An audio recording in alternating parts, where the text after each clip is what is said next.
Halo, Assalamualaikum warahmatullahi wabarakatuh. Semangat pagi semuanya. Oke, kali ini saya, Ibu Nurul Khotimah, akan memberikan materi mengenai kegiatan ekonomi dan peranan masyarakat dalam rantai ekonomi. Tujuan pembelajaran kali ini yaitu kalian mampu mengidentifikasi kegiatan ekonomi masyarakat dan menganalisis peran masyarakat dalam rantai perekonomian. Oke, yuk kita simak penjelasan dari Ibu. Kalian sadar nggak sih kalau manusia itu akan selalu melakukan kegiatan demi memenuhi kebutuhannya? Nah, kegiatan tersebut itu akan selalu dilakukan karena setiap hari manusia harus memenuhi kebutuhan yang hampir tidak terbatas. Sedangkan alat pemuas kebutuhannya terbatas.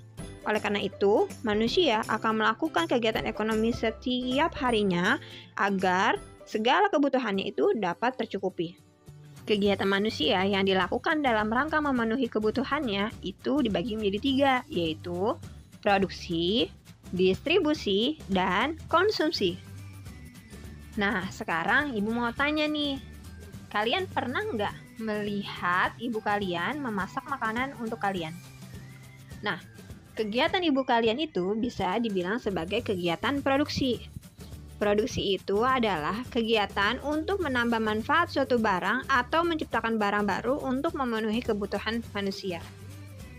Nah, agar kalian lebih memahami mengenai produksi, yuk kita simak lagi penjelasan selanjutnya. Nah, produksi itu memiliki 2 jenis, ada produksi barang dan produksi jasa. Produksi barang itu merupakan kegiatan mengubah sifat maupun bentuk suatu benda.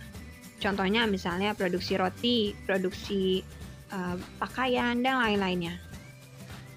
Lalu ada produksi jasa. Nah, produksi jasa ini adalah produksi yang menghasilkan sebuah jasa untuk konsumen. Contohnya, rumah sakit menyediakan jasa pengobatan, lalu sekolah, jasa arsitektur, jasa tukang cukur, perbankan, dan lain-lainnya. Lalu, untuk apa sih tujuan kegiatan produksi? Nah, tujuan utama kegiatan produksi adalah memenuhi kebutuhan manusia dalam rangka mencapai kemakmuran. Kemakmuran di sini itu merupakan keadaan di mana jumlah alat pemuas kebutuhan cukup dan dapat digunakan untuk memenuhi kebutuhan manusia. Secara khusus, tujuan produksi adalah untuk meningkatkan keuntungan bagi produsen atau perusahaan. Lalu kita masuk ke kegiatan ekonomi yang kedua, yaitu distribusi. Nah, distribusi ini merupakan kegiatan yang dilakukan untuk menyalurkan barang dari produsen kepada konsumen.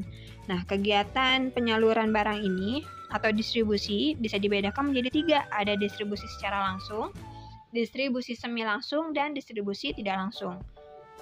Distribusi langsung itu merupakan kegiatan distribusi yang dilaksanakan tanpa perantara antara produsen dan konsumen. Contohnya misalnya, ibu membuat roti lalu langsung dijual kepada konsumen.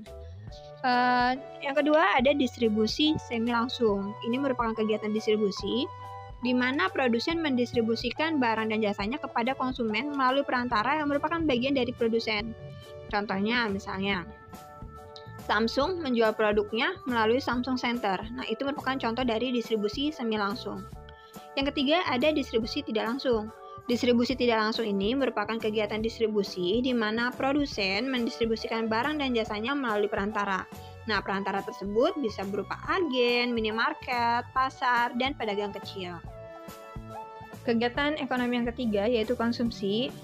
Konsumsi ini merupakan kegiatan menghabiskan atau mengurangi manfaat suatu barang untuk memenuhi kebutuhannya. Secara umum, konsumsi bertujuan untuk memenuhi kebutuhan dan menjaga kelangsungan hidup manusia. Nah, itu tadi penjelasan mengenai kegiatan ekonomi dan peranan masyarakat dalam rantai ekonomi. Oke, sekarang Ibu ingin kalian menjawab pertanyaan berikut. Nah, ada banyak hal yang dapat dilakukan manusia untuk memenuhi kebutuhannya. Sebutkan jenis kegiatan manusia yang dapat dilakukan untuk memenuhi kebutuhan hidupnya. Pertanyaan kedua, jelaskan kaitan antara kegiatan produksi, distribusi, dan konsumsi. Manakah yang lebih penting menurut kamu? Dan berikan alasannya.